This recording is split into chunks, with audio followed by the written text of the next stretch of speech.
This week, Gotham Knights, Plague's Tale Requiem, and Mario Rabbids Sparks of Hope launches, and we have to ask the question, is locked 30 FPS acceptable for modern gen consoles?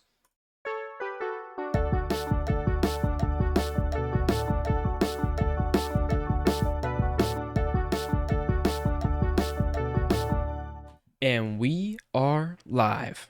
Welcome back to Checkpoint, brought to you by Strictly Casual. I almost said Strictly Casual, brought to you by Checkpoint, your number one show, running up all the hottest gaming news stories of the week and discussing all the relevant topics you need to know about. I'm one of your hosts, James Walmer, with the spiciest meatball in gaming, Vincent DeSantis.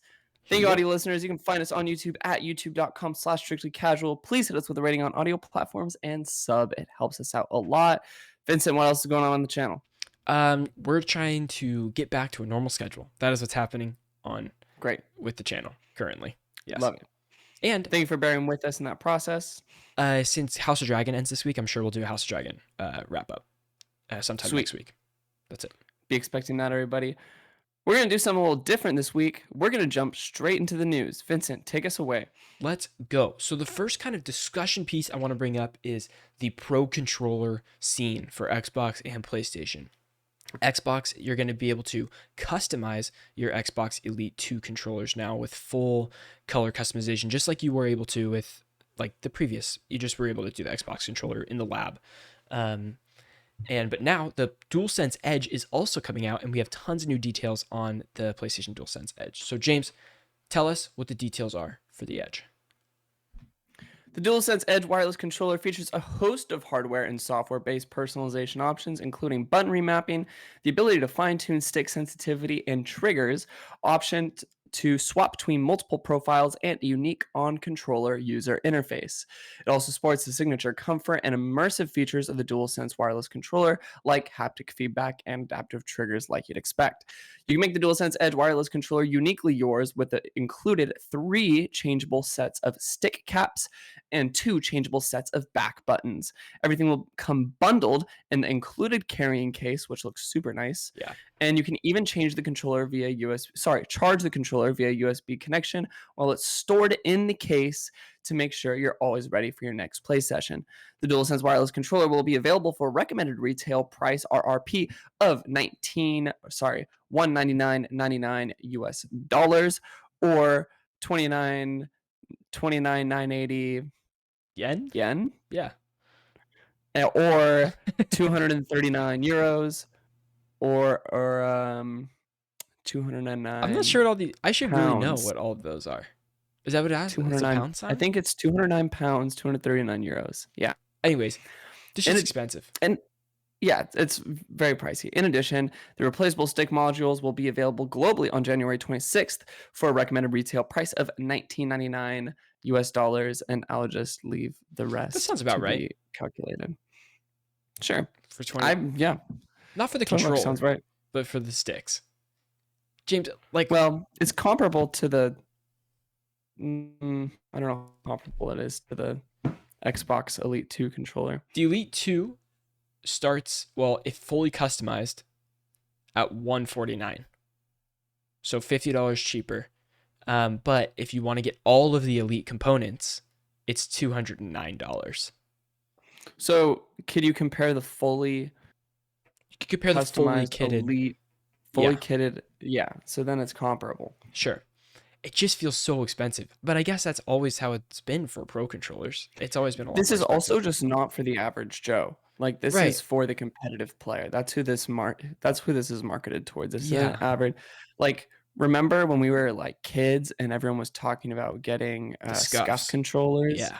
Like this is the same market essentially. Like scuff controllers were never for the average Joe. We were just tryhards growing up. Yeah. It looked awesome, first of all. I like the design of the Edge.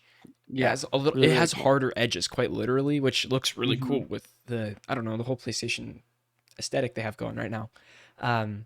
But I don't see myself using the Pro features enough for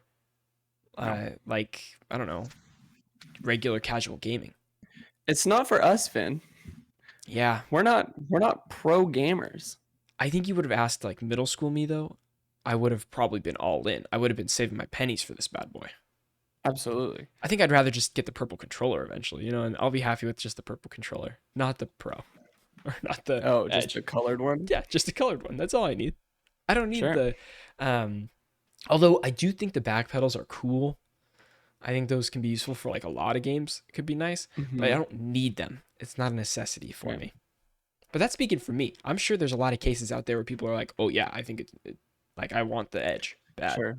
Well, also like, you know what? I'm almost curious to see how pro controllers might aid people who need more accessibility, Mm, people who aren't as tactile with their hands. They hmm might require to spend be required to spend the extra money to upgrade to a pro controller that's more suitable for their hands sure.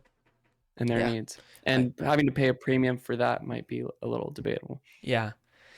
Yeah, it's tough because we see Xbox like really killing it with accessibility controllers Yeah. and stuff like that. And PlayStation, I haven't seen anything from them when it comes to that. Yeah. Um, It sucks. and I'm sure it's a case by case basis of things that are easier or harder to do with certain controllers. Um, like people that like when people need an accessibility controller, or it makes that easier to play. I'm sure each person is different in the types of controllers that would actually help them. So maybe in some cases the Elite slash Pro controller would help them, but in a lot of cases, I don't know if that is actually like super beneficial just for a Pro controller. They might need something else. Sure. But Xbox has that and Totally. PlayStation doesn't. No, they don't, which is sad. Hmm. Very interesting. So the next part of the story here is the Xbox Elite 2 controllers are now customizable in the Xbox Design Lab. This comes right from IGN. Microsoft has officially brought the Xbox Elite 2 controllers to the company's Xbox Design Lab after teasing the feature last month. Like the standard Xbox wireless controller, the Elite 2 controllers on the Xbox Design Lab will allow you to fully customize near all parts of the controller, such as the triggers, D-pad, and thumbsticks. Microsoft also notes that players can finally choose between a cross-shaped or a faceted D-pad in the Xbox Design Lab, a feature you previously could not do, which is like the circle kind of thing versus just the regular D-pad inside of it. I Hmm. like the circle thing. I think it's a good look for the controllers. I don't really know how it works differently though. Are you talking about the one with like it's more like geometric in Yeah. design? Mm, I like the way it looks, but I don't know how I don't love how it feels. yeah. This marks the first time that Microsoft has allowed the option to fully customize its flagship controller after launching the Xbox Design Lab in 2016. Microsoft would temporarily pause the program ahead of the Xbox Series X and S launch before relaunching it in June 2021, discontinuing custom Xbox One controllers in favor of the Xbox Series X and S controller. A custom Elite 2 controller on the Xbox Design Lab starts at $149, but there's an option to fully customize the Elite 2 controller and all of the Elite components, which retails for $209. So I'm assuming the upcharge, like you can customize everything except the Elite, like the new thumbsticks or the triggers or something like that. If you want to get that, then it's $209 customized. Hmm. But I'll have to play around with it. I'm happy with my Xbox controller. I like that you're able to at least change the color in the Elite controller. That's the one thing Yeah, that I wish PlayStation had. right. Well, I wish PlayStation had a design lab in general, Yeah. but I don't think we're ever going to get that. I don't, that's just not their model, which sucks. I would like to get some wacky colors out there, I don't know. Yeah. They only have a Love some handful. personalization. Yeah, if they were to do a design lab right now, it would be 3 different colors with 2 different button colors. And then they'd be like, oh, go for it. Like they don't even produce in so many DualSense colors right now. PS4 colors, they had a ton of them for the DualShock, Yeah. but right now they don't. Now we're what, 3 years into the console's life cycle and we have 3 extra colors? Yeah, we're 2 years. 3 3 years. years? Wow. Wow, really? We're 3 years, right?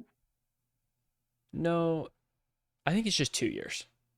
Okay. Because yeah, it's 2 years as of November next Okay. month. I'm 99% sure.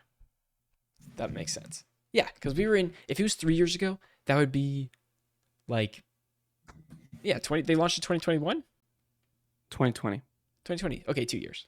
1 year to Yeah. 2021, 1 year to 2022. Mm-hmm. But speaking of 3 years into the console generation, James, Okay. Okay. let's jump right into the 30 FPS debate that we're having here. on It's quite a current gen debate. consoles. This comes with Quite the a debate. news, James, that Gotham Knights will only run at 30 frames per second and will offer no performance mode on consoles. As spotted, this comes from IGN, but as spotted by Wario64, the man, the myth, the legend, on Twitter, the news was shared that Gotham Knights executive producer Flana in the game's Discord channel said she wanted to take some time to address this question for console players. So, James, what did Flana's message say? Said, hello everyone. I know many of you are wondering about the availability of a performance mode for Gotham Knights on consoles. Due to the types of features we have in our game, like providing a fully untethered co-op experience in our highly detailed open world, it's not as straightforward as lowering the resolution and getting a higher FPS. For this reason, our game does not have a performance/quality toggle option and will run at 30 FPS on consoles. It hurt you when I read this. I've been rooting for this game for so long. Yeah, I don't know how this got 99 thumbs ups from the Discord chat. I think this is an early screenshot. I think it started to trend mostly in the middle finger emoji. Well, let me let me clarify. Our viewers can't see this right now, but the majority of these emojis are negative, but I am wondering about the 99 thumbs up and who those 99 people are. They're like, yeah, this is good. It starts with the devs and then people that don't care. They're playing on PC. It's the PC players that don't have to deal with this and stuff. The people that are upset are the people that are actually playing it on consoles they spent $500 on.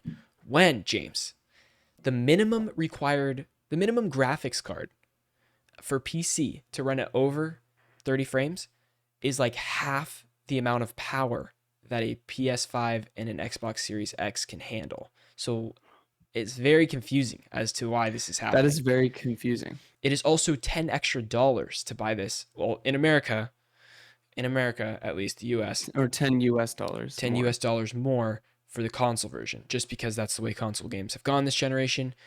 Not to say that frame rate's the only thing like that. Yeah, but you expect the reason why everyone was justifying the $70 price tag on next gen consoles is because it's a certain degree of extra polish that goes into it. You'll get a better experience with a higher frame rate and higher graphic fidelity that takes more resources to make.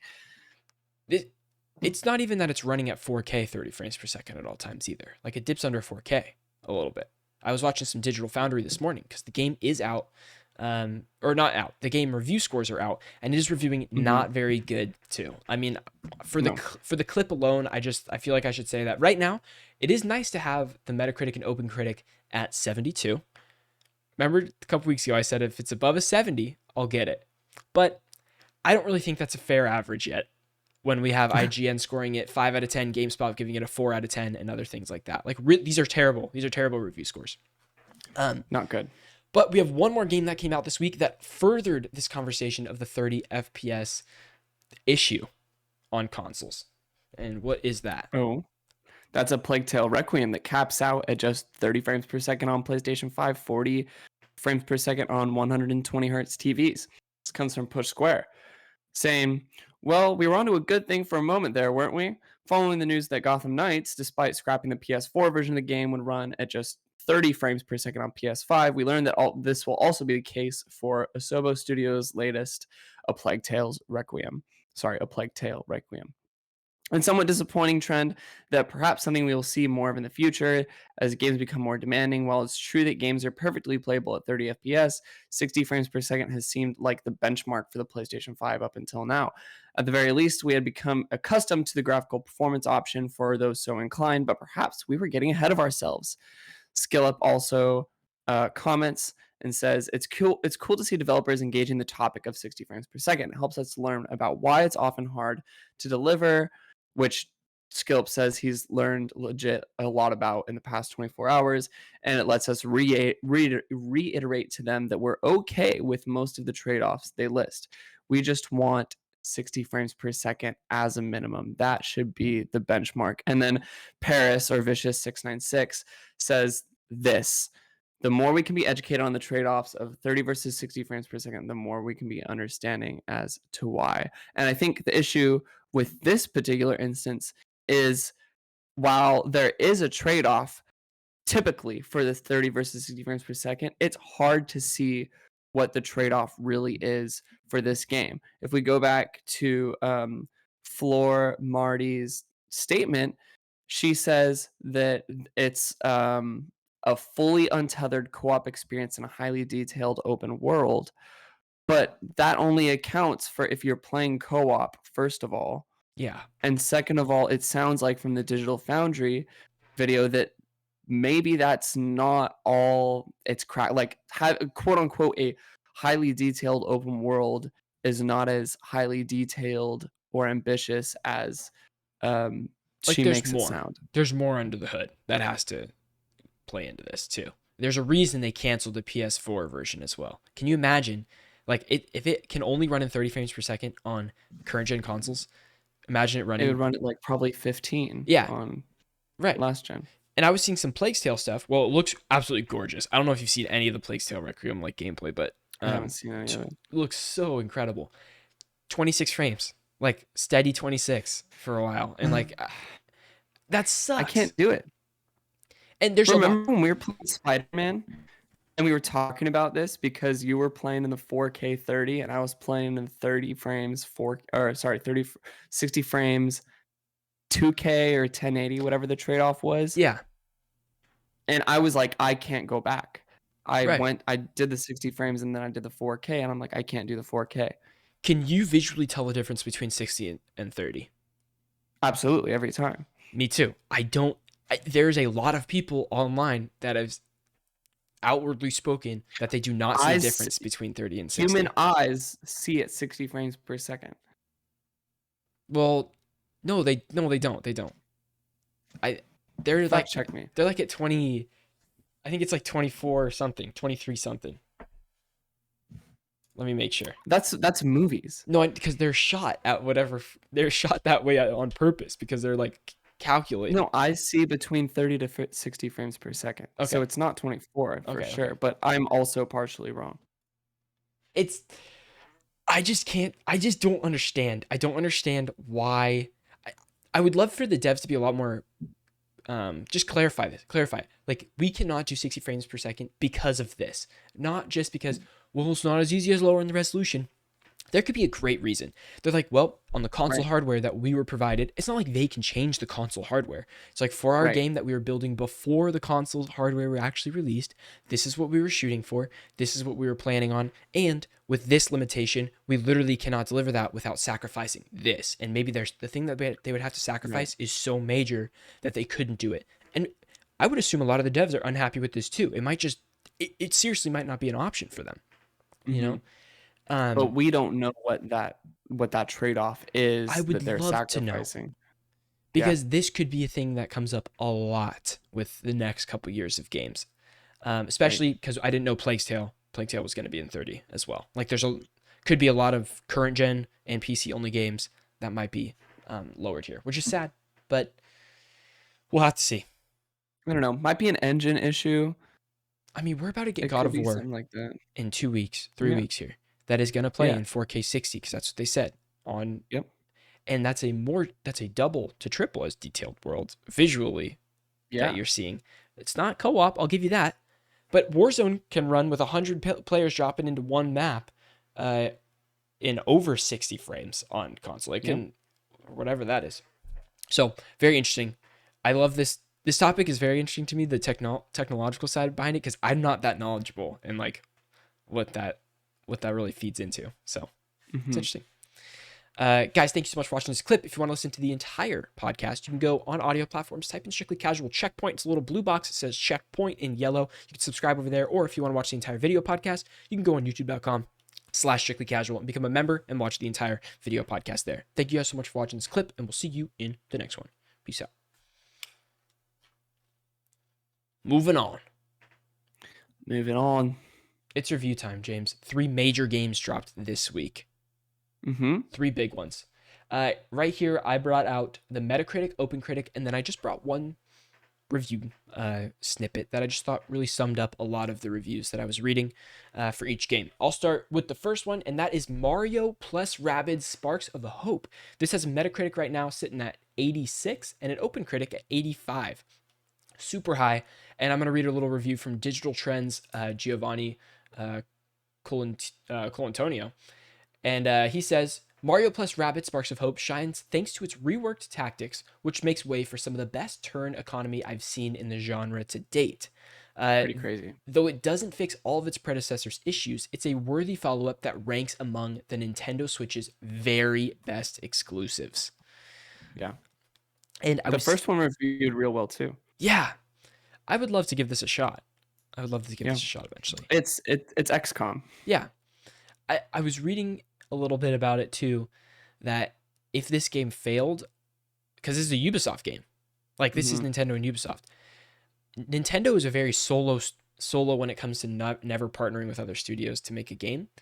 And so the discussion was, if this game fails with Ubisoft, Nintendo might never try to partner with other studios again to do, or license their characters to other studios to be able to do games. So it's good that this became successful, because this could open the door for more IP licensing for Nintendo. Yeah. What's the next one? Next up, we got Plague Tale Requiem, which we just talked about. Metacritic of 83 and an OpenCritic of 82. Now, keep in mind, even with the hard locked frame FPS rate, still managed to get great review scores, which I think when we apply to the prior discussion on Gotham Knights versus Plague Tale, and we say like, oh, well, we can't chalk technical issues always to games review scores, because Plague Tale Requiem has a Metacritic of 83 and an OpenCritic of 82, and GameRant gave it a 4.5 out of 5, and that's still with the frame rate issues that Gotham Knight has. Right. I'm gonna read the GameRant Dalton Cooper's quote that says, "This year has not had many options when it comes to high quality narrative experiences.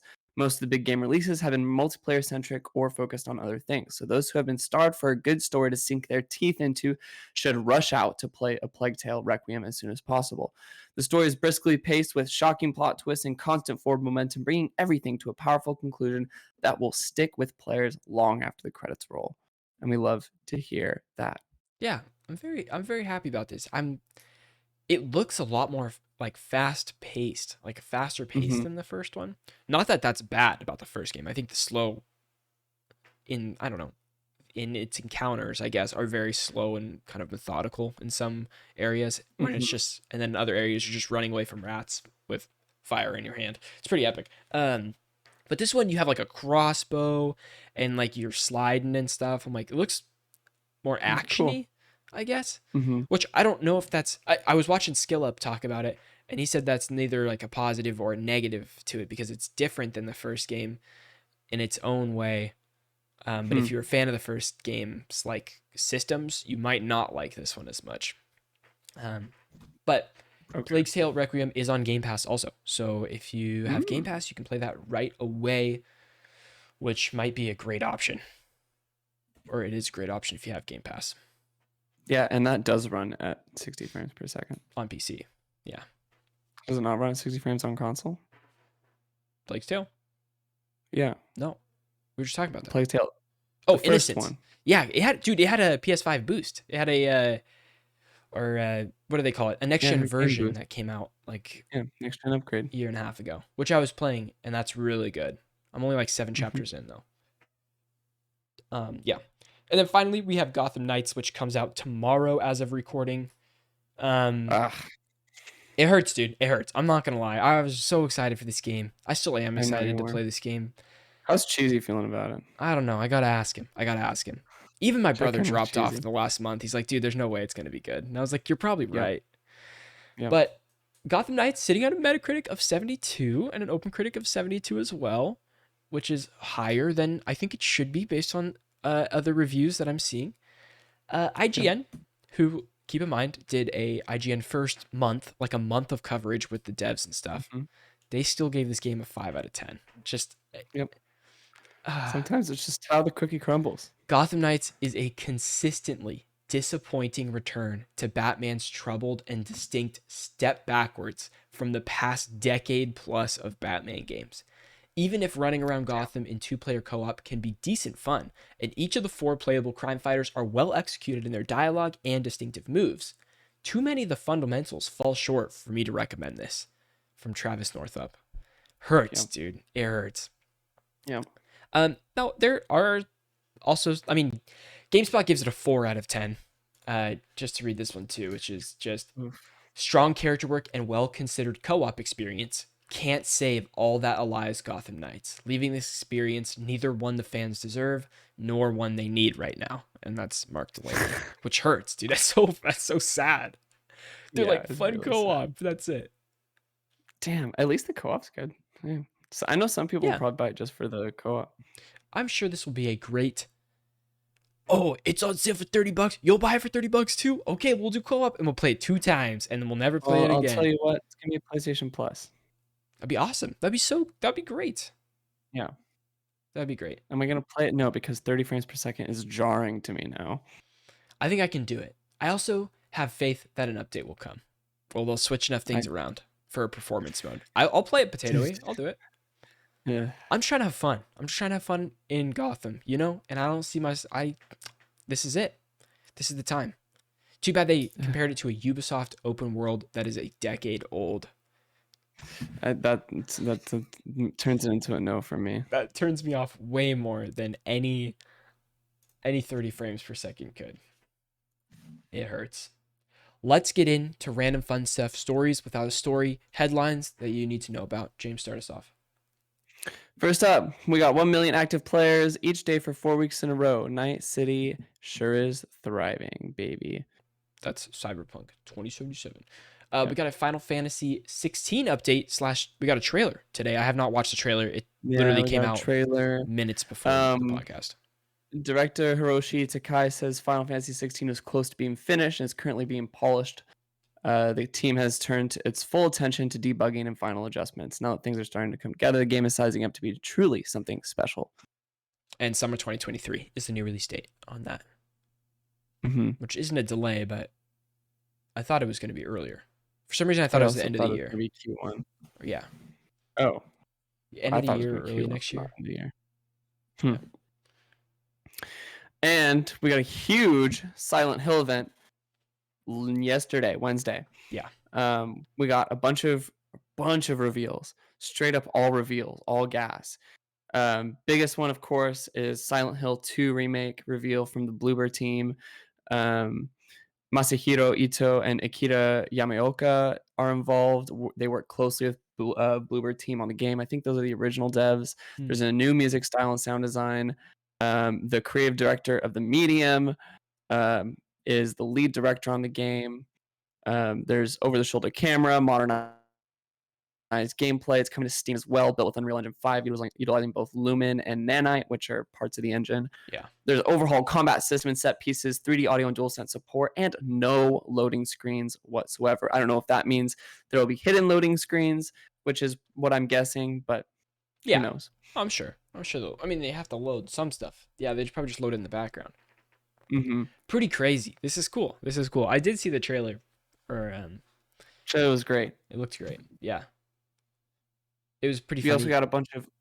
Go ahead. It was funny when they revealed it and then they cut back to who I'm assuming is Masahiro Ito and Akira Yamaoka. They're standing there with all the fog just like in the game because there's so much fog in the first game. And I just thought it was so funny. It was just hilarious. That it was kind of like a jab at themselves a little bit, or just a playful jab. Yeah.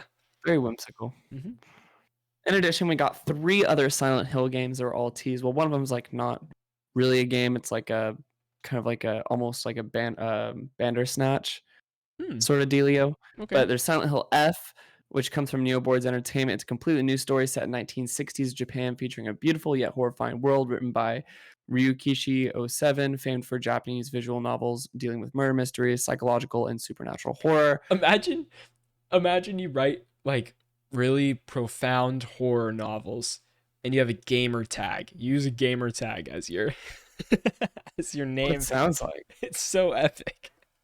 It's really what it sounds like. Yeah. Also, interesting tidbit, the producer of Silent Hill F is Motoi Okamoto, who was previously at Nintendo and worked on games such as Luigi's Mansion, Pikmin 1 and 2, and more. Nice. Um, there's also Silent Hill Ascension by Genvid Entertainment, and I think that's the Bandersnatch type one where it's Hmm. like you watch. It's an interactive, like movie type thing, and you make decisions along the way. Is it on a platform or do you purchase it like a game? Do you play that like? No details. Okay, gotcha.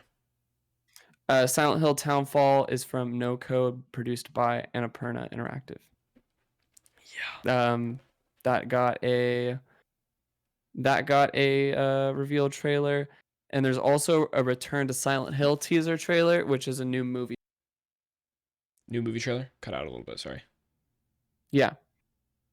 And I was seeing a lot of love for one of the original Silent Hill movies that came out as being like a great horror movie, like a Hmm. one of the better Is it game the movie Christopher adaptations. Gans one, the 2006 one? I don't know. Good question. I haven't seen any of them. That's what this new movie is based off of. Silent It's called Hill. Return to Silent Hill. That's the new one. Hmm. Okay. Yeah, probably the 2006. That sounds right. Well, it has a 31% on Rotten Tomatoes, so I don't even know. It's got Sean Bean in it Sean Bean. in both of them, and then you have Kit Harington in the second one. Jon Snow I don't himself. know, man. He plays a guy named Vincent. Oh, because Vincent's in the games. Duh. He plays Vincent. That's epic. Is that the main character, Vincent? Uh, in one of the game. Oh, in Silent Hill 3. Yeah. Yeah. We don't talk about Silent Hill games after 2, I think. I think Gotcha. that's the general consensus. It's rough out there. Yeah. Win some, you lose some. Dude, the haircuts look so good in this movie. I want to watch this just for the haircuts. So good.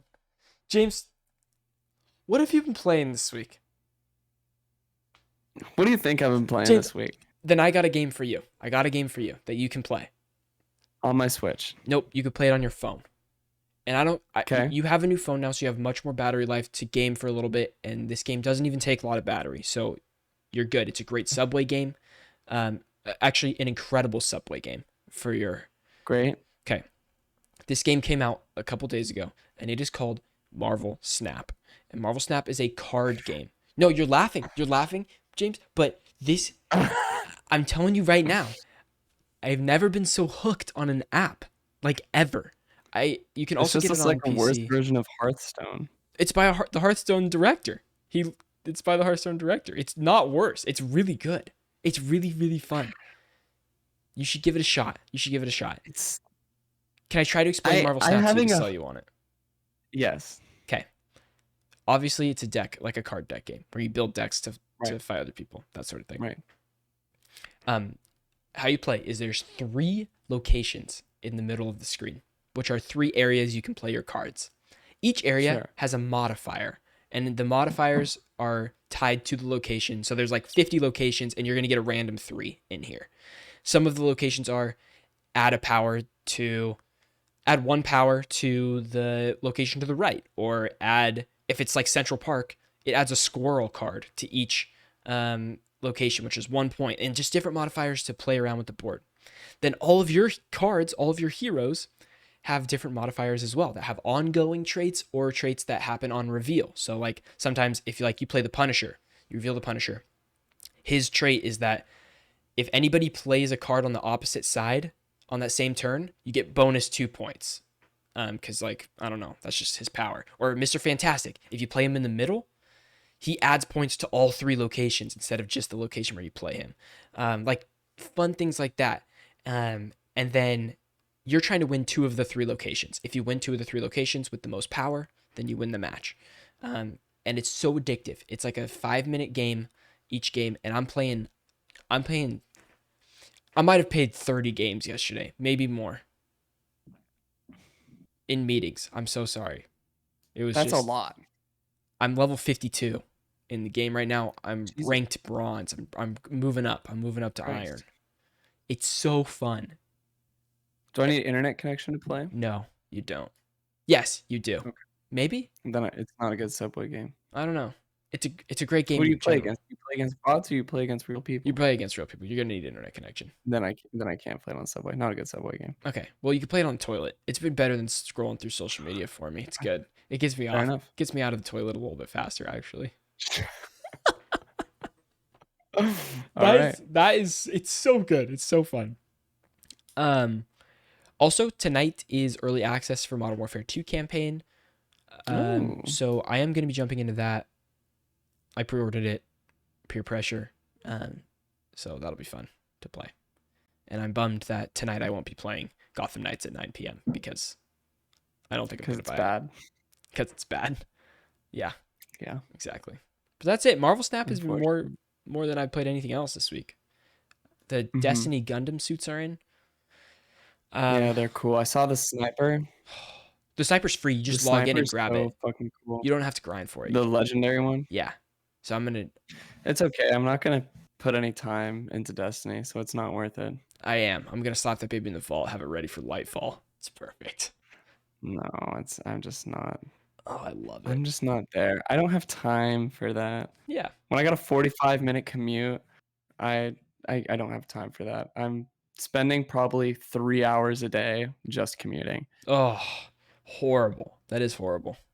Hey, but you know what? I'm downloading shows Yeah. on my phone and I'm getting shit done. I finished Cowboy Bebop Great today. show. Great show. I went back and I don't think it's as good as everyone says it is. I love it. The 2-episode. The only good, like the only great episodes I think are the twofers. Like the ones that are 2 parts. Yeah. Which only there's Jupiter Jazz and the Real Folk Blues.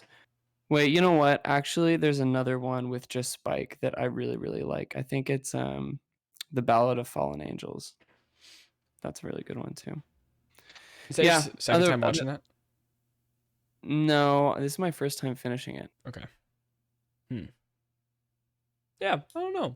I went back. I also Chainsaw Man. All caught up on Chainsaw Man. Fuck yeah. Which what do you is really think? good. I'm liking it a lot. It's funny. Yeah. It's really, really funny. Yeah. B and I are watching it on Tuesdays after work. It's been Tuesday's Chainsaw Man Day, baby. Yep. Well, I love it. Ladies and gentlemen, stay tuned. If I cave and buy Gotham Knights this week, I'll let you know about it next week. I don't think I am, but maybe, who knows? It's so expensive for what you're getting. It is very expensive. Sad.